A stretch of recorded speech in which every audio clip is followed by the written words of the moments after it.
Asan o, báwo ni? Kí lè tẹ́ ṣe yìí?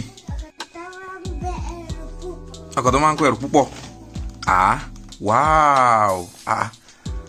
Kí ni àwọn nǹkan tó wà lára rẹ̀? Mi gbọ́?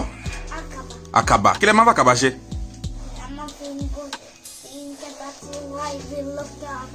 Wow, tí nǹkan bá wà lókè ọkọ̀ ẹ máa ń fi àkàbà gùn. Ẹ máa ṣeun o. Àwọn èèyàn wo ló wà nínú ọkọ̀ yìí?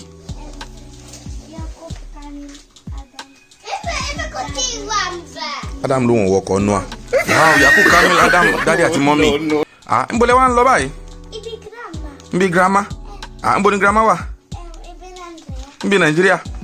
Ta ló máa wá ọkọ̀ lọ? Ta ló máa wọkọ̀ láti Finland lọ sí Nàìjíríà sí lọ́dọ̀ grandma? Ta ni ó wà? Daddy ni ó wakọ̀. Èmi ni wakọ̀ láti Finland lọ sí Nàìjíríà lọ́dọ̀ grandma àbí? Kò sí wàhálà. Ó lọ pe àwọn aráàlú ìyá rẹ̀ kan wá wa ọkọ̀ ní ọ̀nà yẹn ti jìn ju èmi ò lè lọ. Ó ti jìnnà jù.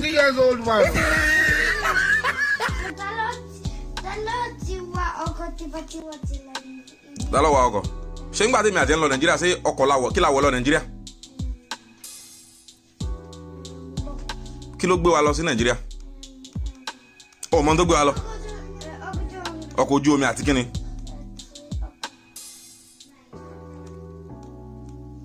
Kí la tún wọ̀? Mi gbọ́? A tún wọ̀ bàálù, o ṣeun, a tún wọ̀ bàálù. Mo wá fẹ́ kó o fi àwọn ẹ̀yà ara ọkọ̀ yìí hàn wá. Kí lọkọ̀ yìí ní? Kí ló ní? Kí ló wà lára rẹ̀? Ó ní àkàbà àti sọ́fà àti nǹkan tẹ́ fi ń ṣeré. Wow, ọkọ̀ yìí mà dáa o. Àti sọ́fà kékeré. Wow, ẹ kú iṣẹ́ o.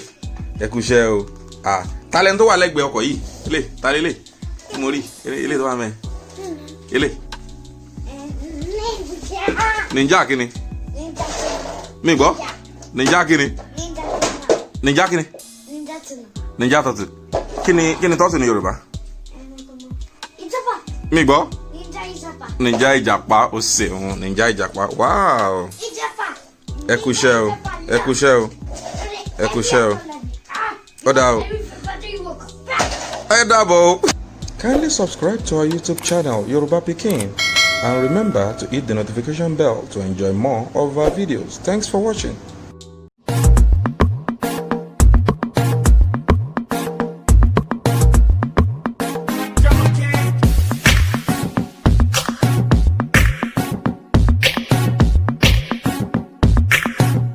Ọmọ Yorùbá lèmi o.